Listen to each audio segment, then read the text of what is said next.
If you could do something right now to save your life, would you do it?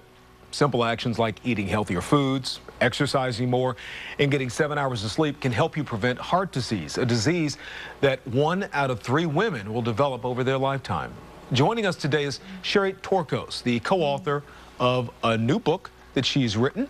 That book is called Saving Women's Hearts: How You Can Prevent and Reverse Heart Disease with Natural and Conventional Strategies. Sherry, welcome to On Time. How are you? Thank you. Thanks for having me. Can you give us a little of your background, or what's your profession? How did you come into this? I'm a pharmacist. You're a pharmacist? Yes, and I've been practicing pharmacy since 1992 with more of a holistic focus. So I still work with conventional medicines, but one of my areas of interest is preventative medicine. So when patients come to see me, I educate them not only on medications and how they should be used, but on what lifestyle measures can make a difference for their health. For example, what foods they should eat, what they should avoid, the role of nutritional supplements, exercise, stress management. Because I've always believed that a holistic strategy really can help us best to achieve optimum health. And that's very true when it comes to heart disease, because there's so many factors that are involved in heart disease that if we address it from a variety of angles, we're going to do the best thing for ourselves. Now, educate me about this, because I don't know. I think most of us think of our pharmacists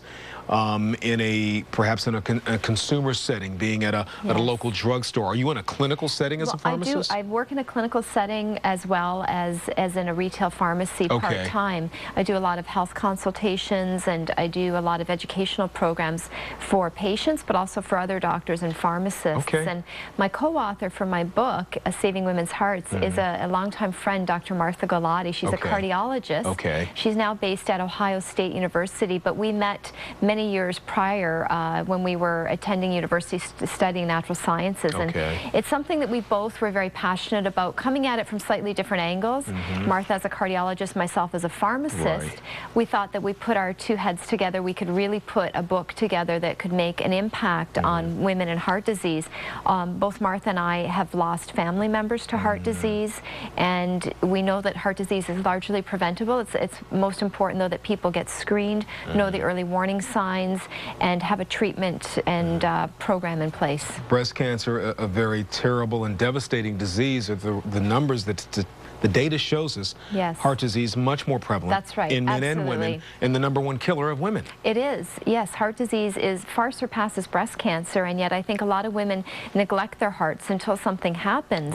They're much more vigilant about breast cancer, and they need to be vigilant about heart health and know their blood pressure, their cholesterol, their medical history, and get screened at an early age, beginning at age 20, really. We know the symptoms often differ for women. Can you share some of the warning signs? That's right. Some of the warning signs may differ. Women still experience crushing chest pain as the primary symptom, but they may also experience more vague or subtle symptoms, such as just aching or pain or weakness in the shoulder, neck, jaw, fatigue, nausea. And women often delay getting treatment and do not always receive the standard of care with respect to treatments.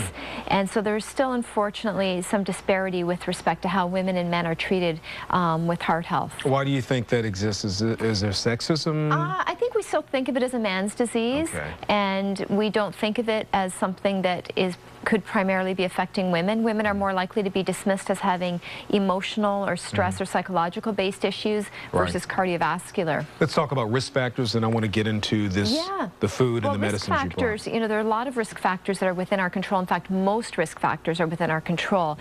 Not smoking, having a good body weight, ideal body weight, managing your cholesterol, blood pressure, your blood sugar if you're diabetic. All of these things are very important, and nutritional strategies can make a huge impact. And I brought with me a variety of foods and supplements to illustrate that eating heart healthy doesn't have to be boring. So we've had dietitians come on and bring this on. I'm familiar with this. This is palm oil, correct? This is palm oil, often a misunderstood oil. Some people think, well, palm oil is high in fat, I should stay away from it, but it's actually high in polyunsaturated fatty acids, and it can help to lower cholesterol levels.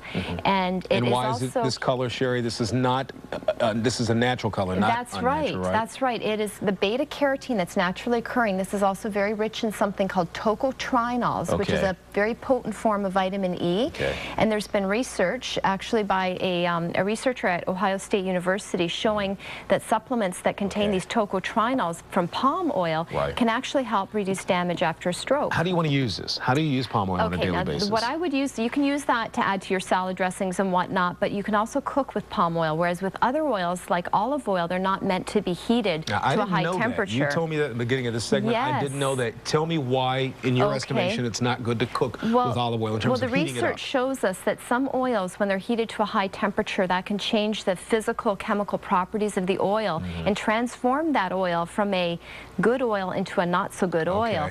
So olive oil is an example. Olive oil is great to add as a salad dressing or a marinade, but you shouldn't fry or cook with it.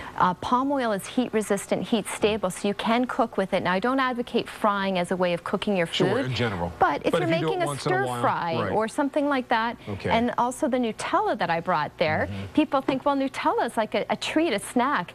Actually good for your heart because it contains the palm oil and it also contains hazelnuts, and hazelnuts are nuts in general. Hazelnuts, walnuts, almonds, as part of a healthy diet, they can also have a beneficial effect on your cholesterol levels. So you can enjoy a little Nutella. Sherry Torkos, thank you for coming on today. What an education. Thank you.